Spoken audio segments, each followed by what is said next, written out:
Pre-drilling prior to running the screws in is the easiest way to ensure that none of the boards are going to crack, so I always like to do that.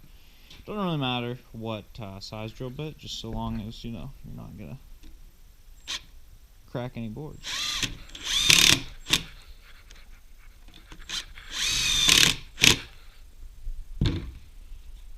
That's essentially step one. The screws I'm using are just some cheap Walmart screws. I've got 2.5 inch for the sections that we intersect two of the 2x4s, and then 2 inch for the sections like this, or if you were using regular Pallet-Wood like this guy. Which the reason that I'm doing two different benches or styles of bench, this is by far the cheapest. It's just Pallet-Wood, you know, it's essentially free aside from the screws that you might buy if you don't reuse the nails that came out of the pallet, because sometimes you can make that happen. But these ones I like to leave a gap in.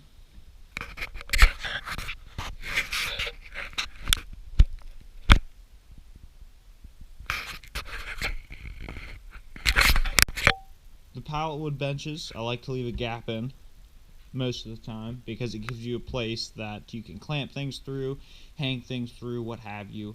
These ones are a little bit different because they're solid top. The reason I'm doing two different benches is, like you saw over there, chop saw is going on one, and I'm planning on getting a drill press to sit on the other, so nothing's going to fall through or be unlevel or that kind of thing. Whereas these benches, there's plenty of cracks and different things, but it comes in handy when you need it, essentially. So two different styles, two different applications, but they're very similar in the execution of the actual bench itself.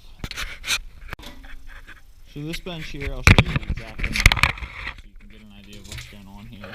So the outside is essentially around 22, or the width of the how far it stands out from the wall, and then the actual like length of a width or length, whatever you're gonna call it, 36 inches is what I'm working with. The height is a little bit different. I don't know exactly what I was going for on the other one, but I just made it similar height. So it's kind of an odd 36 and 5/8 roughly before the actual length of the 2x4. It's about just over 37 inches with the plywood attached. But I'm trying to make them the same height so they can be right beside each other, butted up, and all my material when I'm working can lay flat across the two of them.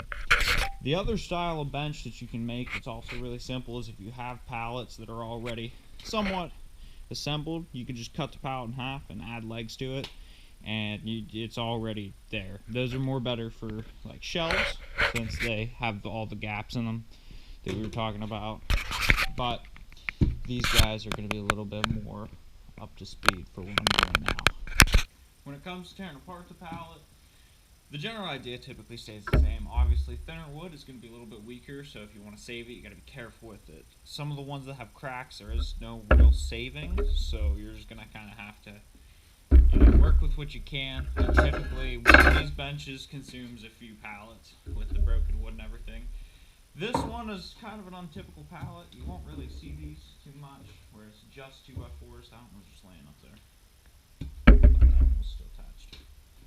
But crowbar and a mallet, you usually make pretty quick work of them. This one, I might end up actually not even needing the crowbar for some of these, but just to get a start here, if it will let me.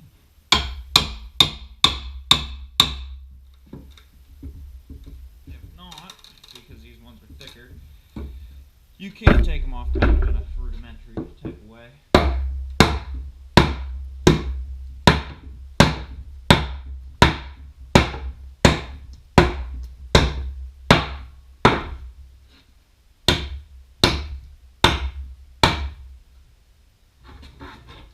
Just about free.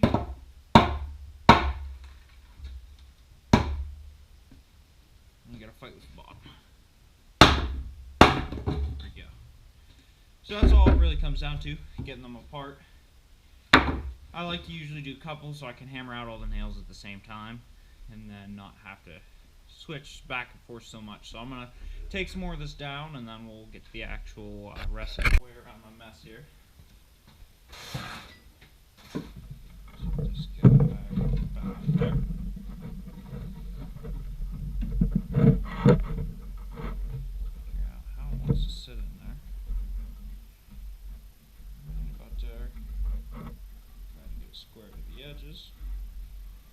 Again, as close as possible. It's not going to be perfect. It's Pallet-Wood.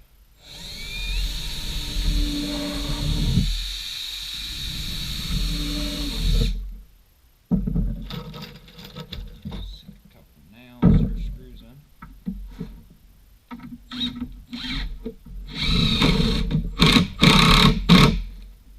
One.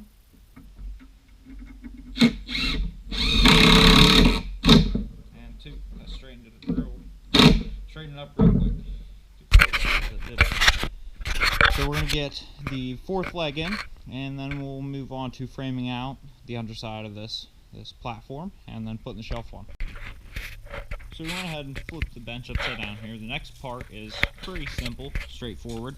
So we're going to measure from the insides, and we're going to get approximately 19 inches. I'm going to confirm that the other side is about the same, and it is within a 1/16 of an inch, so it's not going to really matter. So I'm going to make two 19-inch boards. Right, that's what we said. Yep. And then once we have those in, we're going to measure from the inside of that board across, and then I'm going to do one center piece. And I'm going to get those 19s cut out, and we'll go from there. We have this board here that's been left over from something else, and it seems like a perfect candidate since it's a little too short for some of the other things we want to do. I already have a shelf made up, so it's not going to help us there either. So, mark 15, square out, shove a line through here, down around the side as well. That should be good enough.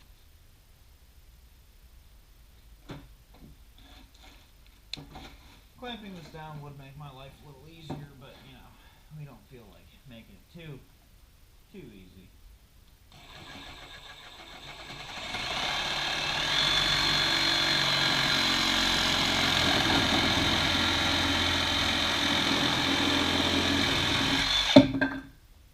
Alright, so there's one. I think that one might have came out a little crooked, but won't matter a whole lot once it's in there and cinched down. So get the other one cut out and move back to the bench. Personally, when it comes to these boards like here, sometimes if they're a little bit big, that's alright. It'll just mean that it's going to be a little more tight, a little more sturdy of a bench. So pound them down into place. I'm going to get it lined up with the outside of the board and do the same thing, drill it. These are the ones that I run 2.5-inch screws into, so I'm going to get these pre-drilled, run those in. With setting them up, I typically like to, I'll show you the front here. I like pieces that have writing and different stain and that kind of thing, dirt, grime, whatever, different holes, different texture, characteristics, that kind of thing. I think that it's very aesthetically pleasing. The piece that ended up coming out a little bit crooked, I actually had to trim up, and we got it back in place now. So this is where we need the 2.5-inch screws. So I'm going to have to bust open a new case of those. That. And I think we're going to want to do 2 in each side. So grab our drill, our screws. I am just going to make sure that this is as close to square as we can possibly have it. Again, doesn't matter a whole lot, but obviously the more square you have it, the more tight everything is, the sturdier it's going to be. So we're going to try to get this as close as we can.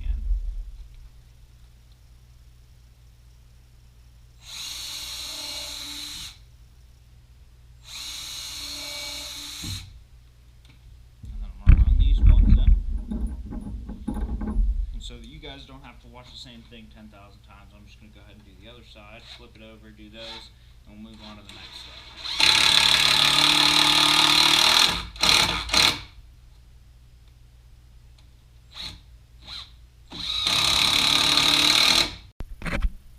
Certain small sections don't line up perfectly, so we're going to take this clamp and pretty much just pull it up into the plywood.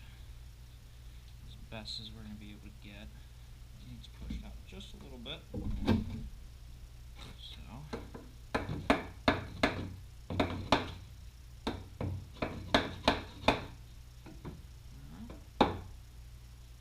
Probably about perfect.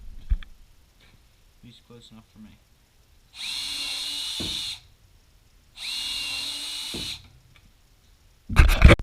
Now here's something that you probably can get away without doing, but I personally really like to do it, is just add a couple more screws into the actual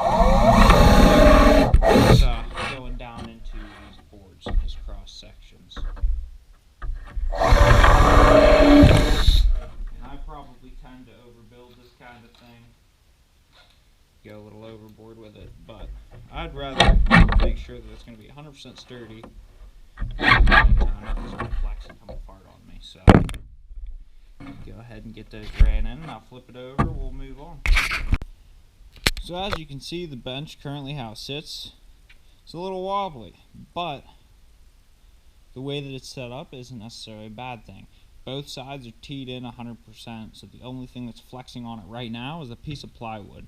So we add the bracing underneath and the bottom, and this thing is going to be solid. Getting right down to business and on to the next part here.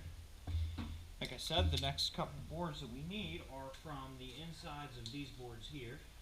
And it's looking like it's going to be 33 at one end.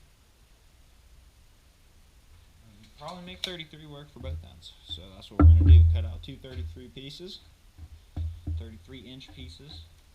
Go from the insides of these.